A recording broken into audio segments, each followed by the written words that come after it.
Human brain इस दुनिया का ऐसा पावरफुल वेपन है ना, जिसे अगर हमने अच्छे से यूज़ कर लिया और इस पर कंट्रोल हासिल कर लिया तो ये हमें कहाँ से कहाँ पहुँचा देगा ये हम सोच भी नहीं सकते हैं। मगर इसे अच्छे से यूज़ करने के लिए, इस पर कंट्रोल हासिल करने के लिए सबसे पहले हमें ये समझना होगा कि ये काम कैसे करता है। और ह्यूमन ब्रेन की इसी बिहेवियर की स्टडी को हम साइकोलॉजी कहते हैं। वैसे तो साइकोलॉजी को हम एक एकेडमिक सब्जेक्ट मानते हैं और ये सोचते हैं ये उन्हीं को पढ़ना चाहिए जो कि साइकोलॉजिस्ट बनना चाहते हैं या ब्रेन रिलेटेड एक्टिविटीज़ में इन्वॉल्व है। लेकिन ऐसा है नहीं, ये हम सभी को पढ़ना चाहिए, क्योंकि ह्यूमन साइकोलॉजी जो है ना, वो तुम्हारी पूरी दुनिया बदल देगी। तुम अपने आसपास के लोगों को कंट्रोल करना सीख जाओगे, अपने दिमाग को कंट्रोल करना सीख जाओगे, अपने थॉट्स और इमोशंस को कंट्रोल करना सीख जाओगे। इसलिए ह्यूमन साइकोलॉजी पढ़ना सबके लिए बहुत ही ज़रूरी है। साइकोलॉजी देखो हमारी लाइफ के ना हर एस्पेक्ट में ही काम आता है, चाहे वो रिलेशनशिप हो, चाहे वो बिजनेस हो, चाहे वो डीलिंग विद पीपल हो, हर जगह तुम्हें ह्यूमन साइकोलॉजी की ज़रूरत पड़ेगी। पर क्यों? देखो, ultimately we all are humans और हम सभी एक सर्टेन वे में बिहेव करते हैं। तो ज़रा तुम खुद ही सोचो, अगर हम अपने माइंड के पैटर्न्स को समझते हैं और इसके बिहेवियर को समझते हैं तो इसे कंट्रोल करना कितना आसान हो जाएगा और इसके फुल पोटेंशियल तक भी हम जा सकते हैं। तो आज मैं ऐसे 5 रीज़न बताऊंगी जो आपको कन्विंस करेंगे ह्यूमन साइकोलॉजी पढ़ने के लिए। और बिलीव मी, अगर तुमने इस पर मास्टर हासिल कर लिया ना, तो तुम खुद पर और इस दुनिया पर पूरा कंट्रोल हासिल कर सकते हो। Reason number 1, to understand ourselves. Psychology पढ़ने का सबसे बड़ा और सबसे पहला फ़ायदा यही होता है कि तुम खुद को समझने लग जाते हो। जब तक तुम साइकोलॉजी से बिल्कुल अनछुए होते हो और तुम्हें नहीं पता होता, तुम्हें समझ ही नहीं आता है लाइफ में कि तुम ये क्यों कर रहे हो या वो क्यों हो रहा है, तुम्हें कुछ पता नहीं चलता। फिर जब तुम साइकोलॉजी पढ़ने लग जाते हो तो तुम्हारा समझ में आने लग जाता है कि तुम्हें किसी चीज़ की क्रेविंग हो रही है तो क्यों हो रही है और उस क्रेविंग को कैसे कंट्रोल कर सकते हैं। कुछ भी तुम्हारा मन कर रहा है या दिमाग में नेगेटिविटी छा रही है, सैडनेस फील हो रही है तो क्यों सैडनेस फील हो रही है, ज़्यादा खुश हो रहे हो तो क्यों हो रहे हो, तुम खुद को समझने लग जाते हो और तुम अपने भीतर घुस जाते हो, ये भी समझते हो कि तुम्हें लाइफ में क्या चाहिए। ये सारी चीज़ें मतलब तुम खुद को इतना डीपली समझने लग जाते हो ना ह्यूमन साइकोलॉजी की मदद से कि तुम अपनी पूरी लाइफ को चेंज कर देते हो और अपने आप को बहुत ही ज़्यादा ग्रो करते हो। अपने आसपास से लोगों से ज़्यादा, अपने आसपास के लोगों से ज़्यादा तुम ग्रो होने लग जाते हो। अगर मान लो, जैसे मैं एग्जांपल अगर आपको देती हूँ इसमें, तो समझो कि आपको स्टेज का फियर है, आपको स्टेज में जाने से डर लगता है, ठीक है, वहाँ पे स्पीच देने से, बोलने से डर लगता है। लेकिन जब आप साइकोलॉजी से रिलेटेड ज्ञान अपने दिमाग में रखते हो और पढ़ते हो चीज़ें, तो आपको ये समझ में आएगा कि आप वहाँ पे स्टेज पे जाने से क्यों डरते हो, असल में वो क्या पॉइंट है जो आपके फियर को ट्रिगर कर रहा है। और जब आप वो पॉइंट पकड़ लोगे ना, तो आप शायद नेक्स्ट टाइम अपने बिहेवियर को कंट्रोल करना सीख जाओ और आपको जो स्टेज का फियर है वो गायब हो जाएगा। और देखिए, ये बातें हवा में नहीं हो रही हैं। अगर आप इंटरनेट उठा के देखें तो आप ये देखेंगे कि बहुत से ऐसे सेलिब्रिटीज़ हैं, बहुत से ऐसे मिलियनियर्स हैं जिन्होंने अपने दिमाग की दुनिया को चेंज करके अपनी खुद की दुनिया पूरी चेंज कर दी। बहुत ही फेमस है एक ओपरा विनफ्री। अगर आप उनका बचपन या उनके पास्ट को उठा के देखेंगे तो उन्होंने बहुत ही डिफ़िकल्ट उनका चाइल्डहुड रहा है, बहुत ही डिप्रेशन से गुजरी है, लेकिन उन्होंने खुद को समझकर अपनी पूरी दुनिया बदली है और आप सब आज उनके बारे में जानते हो। और अगर आपको भी अपनी लाइफ को चेंज करना है और कुछ पॉजिटिव डायरेक्शन में अपनी लाइफ को लेकर जाना है, तो साइकोलॉजी पढ़ना बहुत ज़रूरी है और इसके बारे में एटलीस्ट जानकारी रखना बहुत ज़रूरी है। Reason number 2, to become emotionally intelligent. हम ह्यूमन एक इमोशनल एनिमल है और हम में इमोशंस भरे पड़े हैं। करना कुछ और चाहते हैं, कर कुछ और रहे हैं। और ये क्यों हो रहा है? हमारे इमोशंस की वजह से। अब क्या है कि दिमाग तो कई चीज़ें बताता है कि ये चीज़ें सही है, ये करना चाहिए तुम्हें अपनी लाइफ में, लेकिन इमोशंस हमें हमेशा उल्टी राह पे ले जाते हैं। जाना सीधा होता है, लेकिन हमारे इमोशंस हमें हमेशा लेफ्ट ले जाते हैं।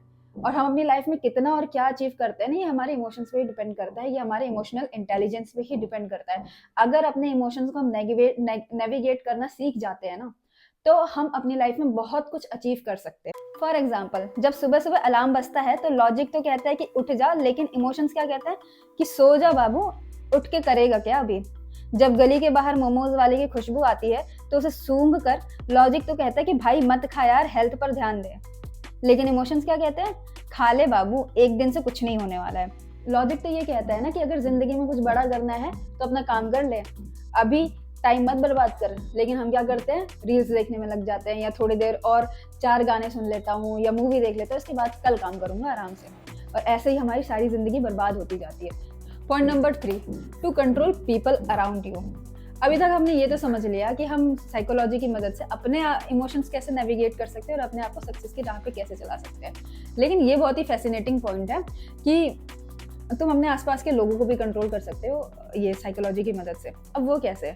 अब जैसे कि ह्यूमन ब्रेन है, ऑलमोस्ट सबका सिमिलर होता है। तो जैसे अगर आप अपना दिमाग समझते हैं या अपने इमोशंस को समझते हैं कि कहाँ से ट्रिगर हो रहा है या क्या है, क्या प्रॉब्लम है, वैसे ही आप दूसरे के दिमाग को भी समझ जाते हो साइकोलॉजी की वजह से। और जब आप दूसरे के दिमाग को समझने लग जाते हो तो उनकी इमोशनल नीड्स क्या है वो भी आप समझते हो, और आप इमोशनल नीड्स उनके फुलफिल अगर करते जाओ तो वो आपके अधीन हो जाते हैं, आपको फॉलो करते हैं और आप उनको सही लगते हो, आपके रिलेशनशिप्स बहुत अच्छे बनते हैं। अब एग्जाम्पल से अगर आप समझें तो मेल और फीमेल, ठीक है, अगर आप साइकोलॉजी पढ़ेंगे तभी आपको समझ में आएगा कि दोनों जो है अलग अलग बिहेवियर पोर्ट्रे करते हैं जब वो प्यार में होते हैं। अगर आप साइकोलॉजी नहीं पढ़ेंगे ना, तो अगर आप फीमेल हैं तो जो भी आपका पार्टनर है आप उसको वैसे ही देखोगे कि मैं ऐसा कर रही हूँ तो वो वैसा क्यों नहीं कर रहा है। पर आप साइकोलॉजी पढ़ोगे तो समझ में आएगा कि मेरे बिहेवियर्स अलग है क्योंकि मैं एक फीमेल हूँ और उसके बिहेवियर्स अलग है क्योंकि वो मेल है। और साथ में आप ये भी बहुत जल्दी पता लगा पाओगे कि कोई आपसे प्यार करता है या नहीं। हम हमेशा सोचते हैं ना प्यार करता है नहीं करता, फूल की पंखुड़ियां तोड़ने की अब जरूरत नहीं पड़ेगी। जब साइकोलॉजी पढ़ोगे ना तो वो अपने आप समझ में आ जाएगा कि जो भी आपका पार्टनर है वो आपसे एक्चुअल में प्यार कर रहा है या बस उसका टाइम पास है। तो ये सब चीज़ें साइकोलॉजी से आती है। तो ये जो है ना रिलेशनशिप बिल्ड करने में बहुत मदद करती है और अपने आसपास के लोगों के बिहेवियर को कंट्रोल करने में भी बहुत मदद करती है। जब भी आप उसकी साइकोलॉजी समझने लग जाओगे ना सामने वाले की, कि वो ऐसा बिहेवियर क्यों पोर्ट्रे कर रहा है या वो गुस्सा कर रहा है तो क्यों कर रहा है, कुछ ना कुछ उसके इमोशंस हो गए ना जो उसे ट्रिगर कर रहे हैं। जब आप उसको डीपली उसको समझोगे ना तो आप उसको कंट्रोल करने लग जाओगे। किसी भी आदमी के दिमाग में अगर आप घुस जाओगे ना तो उसे कंट्रोल करना आप सीख जाओगे। इसलिए साइकोलॉजी पढ़ना बहुत ज़रूरी है। और साथ ही साथ ना कि हर इंसान के दो साइड्स होते हैं, एक वो अच्छा साइड होता है जो सबको दिखाता है, एक उसका बुरा साइड होता है। तो इस साइकोलॉजी की मदद से आप उसके बुरे साइड को भी पहचान जाओगे और बहुत ही जल्दी आप उससे डिस्टेंस भी क्रिएट कर लोगे अगर वो इंसान आपको सही नहीं लगता है तो। Point number 4, don't fall in the trap that everyone else is falling into. अगर आपसे एक सवाल पूछा जाए कि आप सक्सेसफुल क्यों नहीं हो पा रहे, तो आप इसका क्या जवाब देंगे? कंसिस्टेंसी मेंटेन नहीं कर पा रहा हूँ, या किस्मत साथ नहीं दे रही, या फिर मेरे पास पैसे नहीं है। इसका जवाब आप कुछ भी दे, असली जवाब उनके पास है जो टॉप के 1% है। उन्होंने आपको ऐसा उलझाया हुआ है ना कि आप कभी भी सक्सेसफुल हो ही नहीं सकते या एक लेवल से ऊपर तो उठ ही नहीं सकते।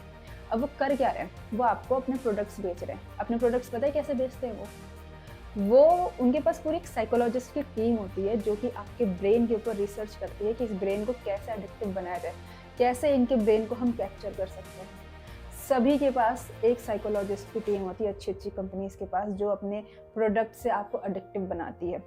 अब आप उलझे रहते हैं कि इंस्टाग्राम, फेसबुक, आप क्या सोचते हैं कि ये जो बिग बॉस में क्या हो रहा है, या एल्विश भाई ने ऐसा क्यों कहा, या फिर जो भी चीज़ें आपके दिमाग में चलती है, बादल बरसा और ये सब चीज़ें जो दिखाई जाती हैं कॉन्स्टेंटली आपके दिमाग में चलती रहती हैं, वो क्या आप अपनी मर्जी से देख रहे हैं? ऐसा नहीं है। ये जो इंस्टाग्राम के लोग हैं ना, जो इसके पीछे की टीम है ना, वो पूरे उन लोगों ने आपके माइंड को कैप्चर कर रखा है। इन ऐप्स के माइंड ने आपको पूरा कैप्चर कर लिया कि आप पूरे टाइम उसमें उलझे रहते हैं। अगर आपने एक बार रील के सेक्शन में चले गए तो 1-2 घंटे से बाहर नहीं आने वाले हैं। वहीं आप फूड इंडस्ट्रीज़ को देख लीजिए। उन्होंने आपके टेस्ट को इतना वो कर लिया, कैप्चर कर लिया है ना, कि आप एडिक्टिव हो गए हैं उनके टेस्ट को, उनके खाने। आपको पता है कि वो आपको नुकसान देगी, आपको पता है कि आपके लिए बहुत ज़्यादा नुकसानदेह है, आपको नहीं खाना चाहिए, शायद एक बार भी नहीं खाना चाहिए, लेकिन फिर भी आप हर दिन उसे खाते हैं कि आज कोई कुछ नहीं होता, थोड़े बहुत से कुछ नहीं होता, आप फिर भी हर दिन खाते हो।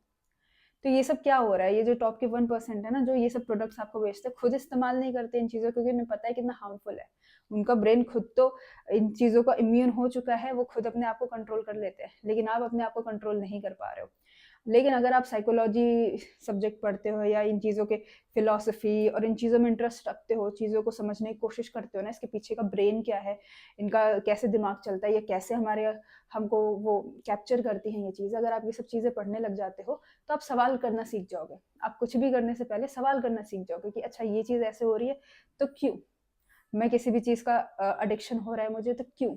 आप ये सब चीज़ें जब सवाल करने लग जाओगे ना तो आप रुकने लग जाओगे। आपका ब्रेन जब ये समझ जाएगा ना ये चीज़ें आपके लिए कितनी हार्मफुल है और ये सिर्फ़ और सिर्फ़ आपको कैप्चर कर रही हैं, आपको एडिक्टिव बना रही हैं, आपको नुकसान कर रही हैं। जब ब्रेन समझने लग जाएगा अपने सवालों से, तब आप खुद रुकने लग जाओगे। और ये सब तभी आएगा जब आप साइकोलॉजी, फिलोसफी और ये सब सब्जेक्ट्स पढ़ोगे। Point number 4, to influence your subconscious mind. अब आपको पता है कि सबकॉन्शियस माइंड क्या होता है, ये आप तब जानोगे जब आपको साइकोलॉजी से रिलेटेड चीज़ें पता होंगी। Of course subconscious mind almost आजकल हर जगह बातें हो रही है, तो सब लोग जानते हो। अब इसको ऐसे डिस्क्राइब किया है ना, जो आइसबर्ग होता है ना, उसकी जो टिप होती है ना, वो हमारा कॉन्शियस माइंड होता है, और उसके जो नीचे होता है ना, जो हमें नहीं दिखता, वो होता है सबकॉन्शियस माइंड। और आज हमारा जो भी बिहेवियर है, जैसे भी हम दिखते हैं या जैसे भी हम एक्शंस करते हैं, या जो भी चीज़ हमारी लाइफ में, जैसे भी हम रिलेशनशिप मेंटेन कर रहे हैं ना, हर चीज़ हमारे सबकॉन्शियस माइंड की वजह से है, ऐसा कहा जाता है। क्योंकि सबकॉन्शियस माइंड में क्या चल रहा है, क्या हो रहा है, ये चीज़ हमें नहीं पता होती है। और जो भी तुम्हारे सबकॉन्शियस माइंड में होता है ना, तुम वही लाइफ में करते हो। अगर तुम्हारे सबकॉन्शियस माइंड में है कि तुम्हें सबसे ज़्यादा सक्सेसफुल बनना है या बहुत पैसे कमाने हैं, ये चीज़ तुम्हारे सबकॉन्शियस माइंड में है, तो तुम वो चीज़ ज़रूर और ज़रूर करोगे एक दिन। अगर नहीं है तो तुम कितनी भी कोशिश कर लो, तुम नहीं कर पाओगे। तो ये जो है ना, साइकोलॉजी अगर पढ़ते हो तो तुम कई सारे कॉन्सेप्ट से भी फैमिलियर होते, जैसे पावर ऑफ विजुअलाइजेशन, जिससे तुम अपने सबकॉन्शियस माइंड को भी इन्फ्लुएंस कर सकते हो उन चीज़ों को करवाने के लिए जो चीज़ लॉजिकली सही हो, जो चीज़ तुम्हें चाहते हो। मान लो तुम्हें कुछ अचीव करना है अपनी लाइफ में, तुम पावर ऑफ विजुअलाइजेशन के थ्रू अपने सब कॉन्शियस माइंड को ट्रेन कर सकते हो, उसके अंदर ये चीज़ें डाल सकते हो पावर ऑफ विजुअलाइजेशन के थ्रू, और तुम फ्यूचर में वो सब चीज़ें अचीव कर सकते हो। और ऐसा ये बहुत लोग करते हैं, बहुत से सक्सेसफुल लोग ये चीज़ें करते हैं अपनी लाइफ में। और बहुत सारी किताबें हैं जैसे थिंक एंड ग्रो रिच, अगर आप उसको पढ़ेंगे तो उसमें भी इससे रिलेटेड बहुत सी बातें बताई गई हैं। तो ऑल इन ऑल जो साइकोलॉजी है ना, वो हर एस्पेक्ट में आपकी हेल्प करता है, क्योंकि ओवरऑल जो हमारा ब्रेन ही है ना, ब्रेन ही हमको बनाता है या हमको तोड़ता है। ब्रेन इतना मिस्टीरियस ऑब्जेक्ट है, इतना मिस्टीरियस ऑब्जेक्ट है, जिसे साइंटिस्ट आज भी सुलझा नहीं पाए हैं। कहते हैं यूनिवर्स से भी ज़्यादा कॉम्प्लेक्स है हमारा ब्रेन। तो इसे समझने की थोड़ी सी कोशिश हमेशा ज़रूर करनी चाहिए अपनी ज़िंदगी को बेहतर बनाने के लिए। तो आई रियली होप ये जो 5 पॉइंट्स मैंने बताए हैं वो आपको कन्विंस कर चुके होंगे कि साइकोलॉजी से रिलेटेड आपको क्यों जानकारी रखनी चाहिए। और आप मेरा चैनल ज़रूर फॉलो करें अगर आपको साइकोलॉजी में थोड़ा भी इंटरेस्ट है और इससे रिलेटेड जानकारी जानना चाहते हो। और साइकोलॉजी में ना भी इंटरेस्ट हो, डेली लाइफ में तो इंटरेस्ट होगा, कहीं ना कहीं आपको अट्रैक्शन होगा, कोई आपको पसंद होगा, या कुछ आप लाइफ में अचीव करना चाहते हैं, तो जो मेरी वीडियोस है वो साइकोलॉजी के थ्रू मैं आपको बताऊंगी कि उसके पीछे का कॉन्सेप्ट क्या है। तो मेरी वीडियोस को ज़रूर आगे भी देखें। Thank you, bye.